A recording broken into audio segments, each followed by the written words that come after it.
Yo, what's up, everybody? Ace of All Trades here with the game Illuminaughty. This is a little something new that I typically don't do for the channel, but before we get into it, I just wanted to introduce the homie JoJo. You may have heard him in some of our videos for sure. Say what up to everybody, JoJo. Hey, how's it going, everybody? So we're gonna discuss Dragon Ball Super episode 100. Now I know we should have started this from the beginning. Now we're watching it in subtitles right now. I believe that the English dub is actually going right now. That's episode, I want to say 26. Yeah. I believe it's in the mid. It's in the mid 20s, and I believe it's still going through the Resurrection F saga. Yeah. But we're gonna talk about episode 100. I was pretty hyped for it, but you know, before I get into details and everything like that, JoJo, what did you think the overall for Dragon Ball Super Out of Control: The Savage Berserker Awakens? What was your thoughts on the overall episode? You know, it was a decent episode. There's just a few questions I got in regards to like power levels, because that's not being explained at all. Like, I don't know if Goku's holding back or what's going on. I see that, and I actually saw a lot of people commenting about that at all, because actually a lot of people were pretty pissed about the episode. And well, I won't say everybody, because I wasn't really pissed about it. I actually enjoyed the episode, but those really diehard anime fans and everything like that really focus on power level, and I completely understand where they're coming from. It just seems like they really had no like presence when it came to power level. And I guess we can start going into some of the battles that we saw for the episode. I mean, when it comes to power level, I mean, you had Goku going against Khalifa, and she is from universe 6, and she is one of the first women Saiyans ever. So when they were going against each other, Goku and everything like that, Beerus was actually getting really pissed, because instead of just going ahead and kicking them out, because I mean, this is the battle of the universes, like this, anything goes.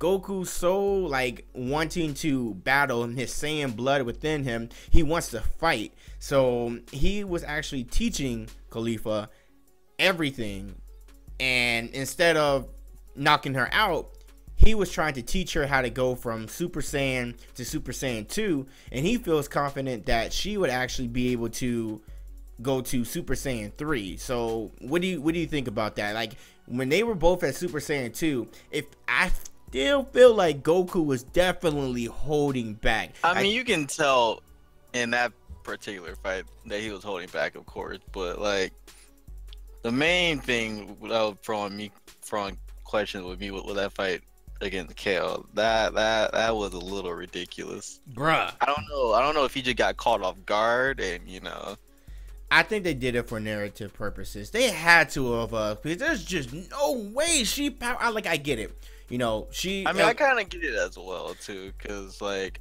she's supposed to be the female version of Broly, but you know. Well, that plus if we go back to when Goku fought against Krillin like a while back, like Krillin matched Goku Super Saiyan God Kamehameha like point for like a good while too. Like, so I don't know if it's just, I don't know if he's holding back or what's going on, but I feel like he is. But it's because Goku does have a long record of being that guy that's like a really slow starter type of fighter. So I'm pretty sure he is holding back, and that's also good, because you know, this is the battle royale. He's actually go all out. Exactly. And I will say that Goku's actually being, and I won't say he's being very, very smart, but when it comes to like calming himself down and not utilizing all of his energy, he is being very, very smart about that. And I've noticed that so far within the battle of the universes. Like, he only is powering up when he needs to. He's using his abilities when he needs to and whatnot. But the one thing that's going to get him in trouble in later episodes, if they lead it this way, is if him getting so intrigued into the battle instead of just winning. Like, that was one of my biggest problems with what Goku was doing with Khalifa. Like, I'm happy that, I thought it was cool, battles of Saiyans from universe 6 and universe 7, but at the same time, it's like, yo, like, this is for all the marbles right here. Like, if you don't kick people out now, like they're gonna be a problem later on down the road. And I thought that was really interesting itself. And since we've already started talking about Kel, like she needs to get out her feelings, bruh. Like I'ma just keep it real. Like she got so jealous because Goku was teaching Khalifa how to be able to go from Super Saiyan to Super Saiyan 2, and he did overlook her, and she was like, oh, you took my sister away. And then she started powering up like you know, she was supposed to resemble Broly a lot, and you guys already know, listening to the video, that Broly just wanted to kill Goku, Son Goku. That's it. That's all he was focused. And I here's the thing though. when she was first introduced, when Kel was first introduced, and I thought that she was gonna be like that to Kaba the entire time, because if you remember in the episode she was introduced and she transformed, she was trying to kill him. But I guess that was because he was also agitating her on purpose. Yeah, of course. Her to transform, but yeah, I didn't think it was. I knew she would, you know, of course she was gonna go berserk at some point, but it's just like, I guess in this particular situation there isn't really a better way to carry that out, because you just kind of throw her in as a new character, but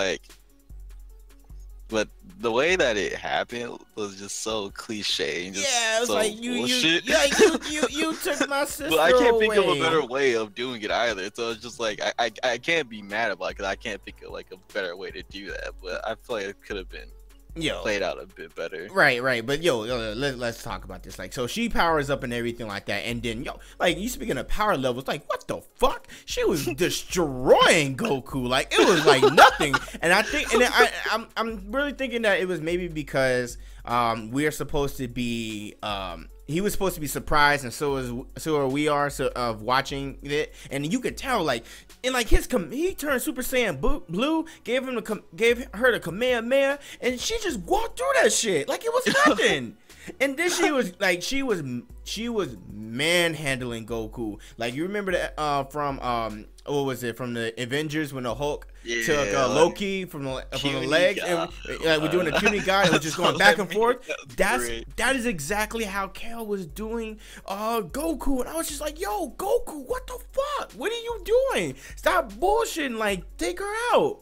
And maybe he just got caught by surprise. I don't know. I just thought that was crazy, because like you were saying earlier about the whole power levels and everything like that. Like, I think they I don't know if I can explain it and why. Like, and the other weird thing is, like, after she got out of her feelings or whatever whatever, but Goku just comes out like unscathed. You're like, oh hey, what's up? I'm just like, I don't like it's just throw too many questions. Like, so was he like just holding back? I think he didn't want to take her out. Just I don't know. You can speculate a lot, because I mean, you could tell that he was holding back. He was holding back the entire time, but it's just like, when I guess, like, from what I've been reading and everything along the lines of, when it comes to Super Saiyan God, the reason why a lot of people can be able to match what you would think would match Goku is the fact is Super Saiyan God is supposed to be perfect ki. So if anything, everything is perfect within himself. He is at that perfect level, and that's why no one can be able to sense his ki and his energy, because he's perfected it as a god. So I think that's why, because there was a few episodes back when Mystic Gohan, you know, they were trying to bring Gohan back to make him stronger, was going toe to toe for a while with his father as Super Saiyan Blue, but then at the end, of course, he fell to his demise. But for a while, Gohan was going against him, and like you said earlier, Krillin of all people were going against this. I think Goku was still controlling everything itself. He was controlling a little bit, but Goku even admitted after the fight with Krillin that he almost went overboard and almost killed him. That's why I think after that, I think he's holding back a bit more, but like, I don't know, man. It's the Tournament of Power. You Yeah. got Jiren and hit around. You can't be sitting there just like. Yeah, you got so many people, especially with Goku's perspective and everything like that. Like Because he's universe like 7. Jiren, That's the thing though. Everybody wants a piece of Universe 7. If anything though, everybody wants to take out Goku in Universe 7 because they're to blame. Goku's to blame for the universe tournament. But the thing is, Goku exactly. If he didn't bring up the idea, then the universes were going to be erased in anyway. So actually, Goku did that, and the gods, the destroyer gods, realize that, and so do the masters, the teachers, like Whis and all of them. They know that, but a lot of the other fighters within the different universes don't feel that way. And speaking of Goku and like just bruh, before we finish about Goku, we gotta talk about Jiren, and we gotta talk about oh my god, like yo, what is up with Jiren? Like Jiren came, hype, man.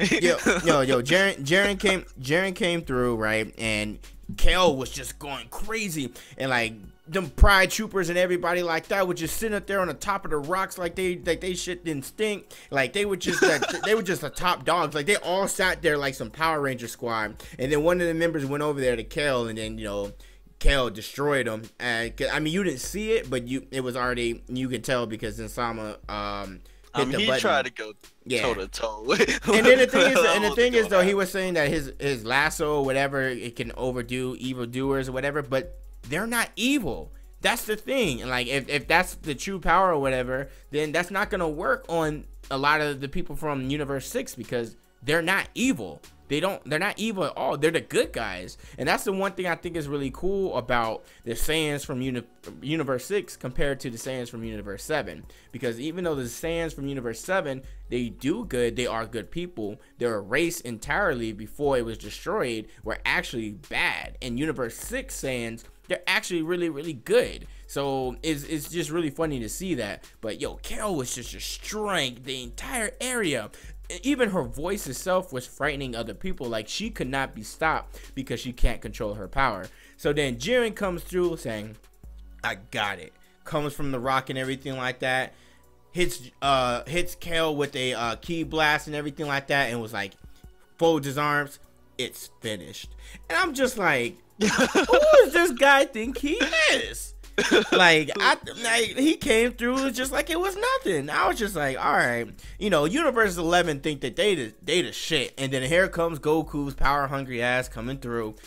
Hey, yo, and I wanted to see Hit and Jiren fight. That would have been dope because we really haven't got to see Hit yet like that. But Hit was destroying people when he was, and then Hit actually saved Khalifa when he was using his time skip and everything along those lines. And the one fight that we did see with Hit, he used his time skip and just plucked somebody off the stage, which I thought was hilarious. But I thought we were about to get a Hit and Jiren fight, but clearly we weren't. Goku came through, was like, yo, what's up? And then Hit was like, this is our chance. So now it leads us to Jiren versus Goku. But which is gonna happen in like 5 episodes. Yeah, exactly. That's not gonna happen. Exactly. It's not happening next episode. Like when we saw the preview for episode 101, you see that Android 17, Android 18 is going against one of the Pride Troopers, and then it's been alluded to that these Saiyans from Universe 6 and Universe 7 are going to team up to go against the rest of the Pride Troopers from Universe 11. Now I can understand that because they want to stick together, because I mean they're similar to each other, and also they want to take out Universe 11 anyway, because if you remember a few episodes ago when they came through and all of a sudden Kaba was talking to Vegeta, and then all of a sudden Universe 11 came through, everybody just stopped. It was like, yo, do you guys feel that energy? And then these niggas came in with a corny ass pose like the Ginyu Force and everything like that. I'm just like, oh my god. Like, I mean, what do you think? What do you think of Universe 11? Like, do you like them? Do you think they dope? Do you think it's gonna be a hard fought battle? Do you think they're gonna string it along for the next 5 to 6 episodes? Like what? Well, I mean, Universe 11, I believe, is like one of the top universes. So, so I don't even think if they lose, I don't think they get destroyed. I don't believe. I know there's four universes that won't get destroyed no matter what, but I forgot which ones those are. I believe Universe 11 is one of them though. So like thinking about universe, I hate Universe 11 so much, but it's just mostly because of their sense of quote justice and entitlement. Like they feel like they're the top dog. Like they're gonna be the ones to stop everybody. Like, yeah, look at me. Like I get you. You get that feel like, from them. It's like they seem like an arrogant group of people, but they have good intentions, but it's just the way they come off. It's just real. Yeah, I mean, it it does, but at the same time, I guess I can understand their perspective as well, because you got to look at it in their perspective.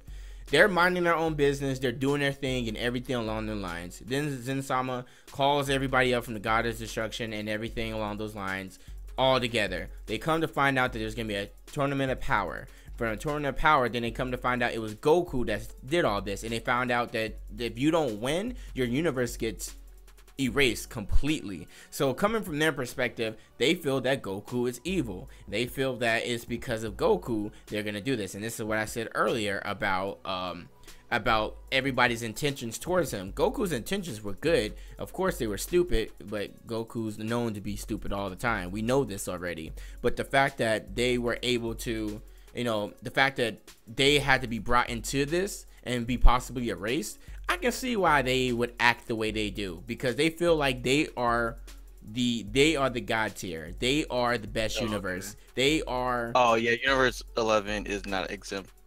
It's 1, 5, 8, and 12. Yeah, they're not exempt. No, Yeah. no, they're not exempt at all. They have to fight, and that's why they feel the way they do towards Goku and the rest of in anything Universe 7 entirely. That's why they come off that way. But also though, they do have some type of arrogance regardless, because I believe if they were presented to the universe of power and Goku had nothing to do with it, anything like that, they would still act like that. Like you can just tell they have a sense of entitlement, and they look at everybody else like peasants. Because like I told you, when Kale was destroying shit, and they were all posed on these rocks, just standing there, letting the peasants fight, which is smart. But they were, and then that's why I said when Jiren came down, I was like, I got this. Like I was just like, these niggas think they ain't the shit.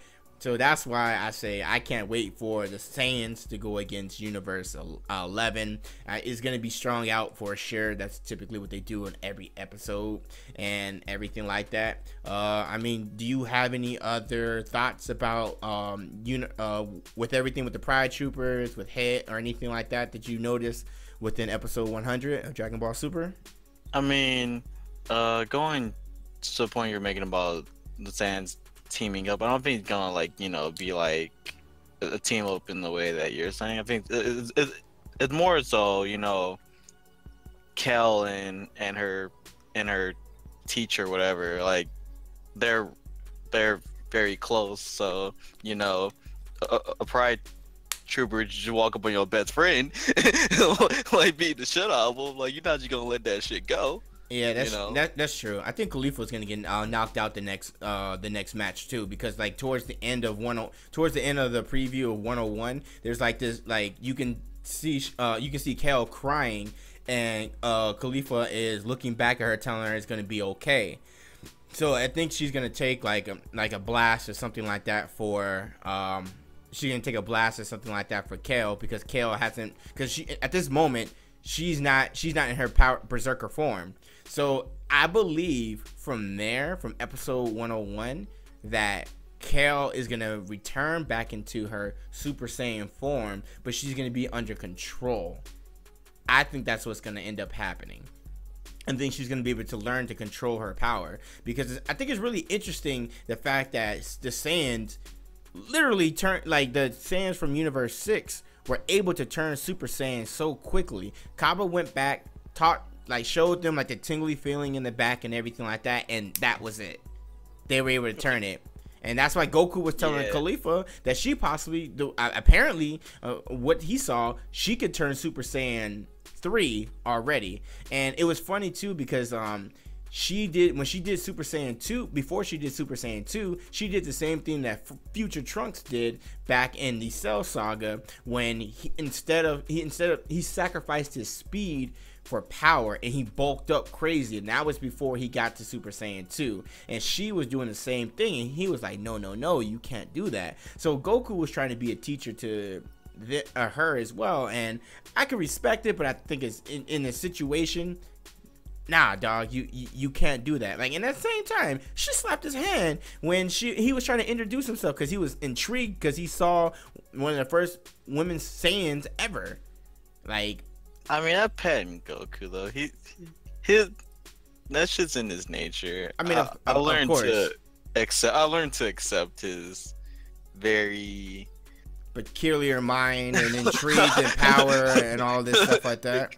I don't know the proper wording to describe like what he he's such a weird character. Like, it's like he can be a tactical genius, but then he lets his curiosity to get the best of him like all the time. Yeah, and that's Goku. He's always like that. Now, I feel the same way when he made that deal with Frieza. Like he. Well, the thing with Frieza was I feel like their team lacked a good power source, and Frieza does fit that role very well. Frieza fits that role, but at the same time, Goku, like, he gonna backstab you, of course. Yeah, but the thing is though, like, even Goku himself said, "You're using my weakness against me," because Frieza was like, "Oh, I'm even stronger than before. I know you want to see my true power." And this dumbass nigga Goku was like, "Hell yeah, dude. I don't care if you have the potential to kill all my family, my friends, and everything, and the entire Earth itself. Sure, why not? Yeah, okay, sure. You're using my weakness against me." After going to alternative universe and getting a whole universe erased in your eyes, I guess nothing really phases you anymore. I don't know. I don't know. I mean, that's true. And before we end the episode, I wanted to briefly talk about Vegeta and Kaba real quick, because I think it's interesting, because he came through, like, he was walking through, like, he was fighting Vegeta, because Vegeta at the time was going against Batamo and Ada Magetta, whatever. I can't pronounce the names. So sorry, y'all. I know you're gonna roast me in the comment section, but whatever. Robot and shitty robot and shitty robot that gets hurt by fucking feelings, and Winnie the fucking Pooh that's strong without the honey, I guess. I don't know. But anyways, Vegeta was going against them, and then Kaba just comes through, was like, "Master, it's time for you to go." And I'm just like, yo, just get this corny ass dialogue out of here. Like, I want to see it and everything like that, but Vegeta's gonna kick that kid's ass. It was corny, but I actually kind of liked it. As corny it was funny. But then before all that could happen, that's when Kale went crazy, because Kale's fucking crazy. But yeah, I know it's interesting to see that. I'm really interested to see the Saiyans. I'm glad they had to at least have 1 or 2 episodes when they just showed the Saiyans going at each other. And Beerus is furious because of course he doesn't want Champa to win, obviously, but I think he still cares about his brother. But at the same time, right now he's caring about his own universe, and I think there's going to be some type of link. He cares about himself first. Yeah, he's going to care about himself first. But at the same time, though, because you could talk about how Beerus, like, because he wished back Universe 6 Earth with the Super Dragon Balls as well. So there's a care and everything like that. But I can just tell because they're teasing each other back and forth and talking shit and all that, which I think is funny. And there's a lot of the comedic relief between the two brothers right there for sure.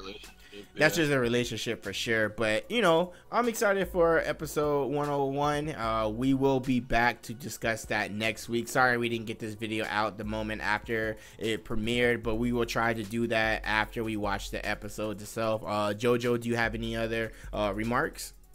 No, you can't wait for the next episode. All right, true. Hey, appreciate everybody coming through for the video. If you guys like it, you guys already know what to do. We really do appreciate it. And like we had mentioned in our previous videos, we do have a Patreon. So if you guys are interested to be able to check that out, there will be a link down below. We have some pretty awesome tiers, and one of our tiers will be able to give you the ability to be able to hop in one of these type of discussions with us if you guys so choose to. So definitely check it out. And check out the website. You guys already know what to do. Game Illuminaughty. This is Ace of all trades, and I hope you guys have a wonderful rest of your day. And we out of here. See you later.